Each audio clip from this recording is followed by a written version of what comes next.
While Aegon marched on Harrenhal after his coronation, House Baratheon had taken most of his forces and his queen Rhaenys with her dragon south to deal with the excuse for the invasion. Argilac the Arrogant, king of the Stormlands. Argilac had his seat at Storm's End, a castle considered the most impregnable in Westeros after Harrenhal. Argilac may have been arrogant, but he wasn't stupid or a coward. His lords advised him to shut his gates and wait out the siege. But he'd heard what had happened at Harrenhal and refused to die a suckling pig cooked in his own castle. He would meet victory or defeat the same way, with sword in hand. He called his banners and marched to meet House Baratheon in the field. Thanks to Rhaenyra's dragon, Meraxes, Orys knew Argilac was coming, how many men he had, and how fast he marched. So Orys simply seized the high ground and dug in on the hills to wait for Argilac. As the two armies approached, the wind rose to meet them and the rain poured from the sky, a gale which would give the battle its name, the Last Storm. King Argilac's lords urged him to wait for the weather to die down. But a Storm King saw that the rain was blowing into the faces of the Baratheon men on their hills.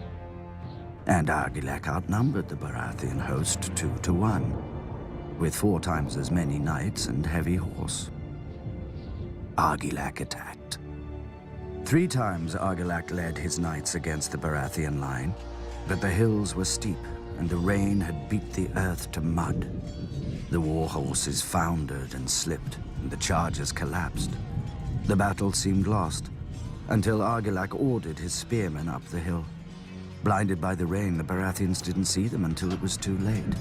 One hill fell, then another, and another, until only one remained in the Baratheon center. If Argilac could break through there, he could split the invading army and flank both halves.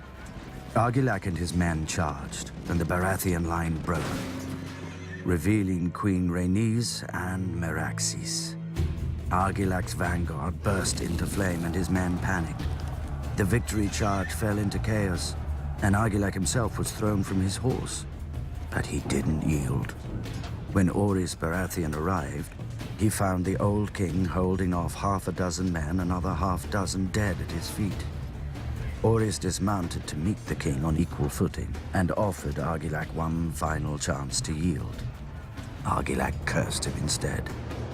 As the storm raged around them, the grizzled old warrior and the bearded upstart fought for life and kingdom. In the end, Argilac got his wish. He died, sword in hand. As word of Argilac's death spread, his lords and knights threw down their swords and fled. Orys and his vanguard rode to Storm's End to claim Argilac's castle for Aegon, only to find the gates barred and the walls manned. Argilac's daughter had assumed his crown, and the new Storm Queen was as fond of yielding as her father. She declared that Orys would win only bones, blood, and ashes here. But her men were weaker than her, and that night Orys found Argilac's daughter delivered, gagged, chained, and naked to his camp. Argilac had refused to give Orys her hand. Now Orys could have any part of her he wished. But Orys unchained the girl, wrapped his cloak around her, and poured her a glass of wine. He told her he would take the arms, banner, and words of House Durrandon to honor her father's courage in the last storm. Conveniently, Orys had none of his own to discard first. The crowned stag became the sigil of House Baratheon, and Storm's End their seat. Argilac's daughter would even remain in her home, though as a lady instead of a princess. The Stormlands were now Aegon's, and as tribute, Aegon demanded the swords of the men Orys had defeated. For what purpose?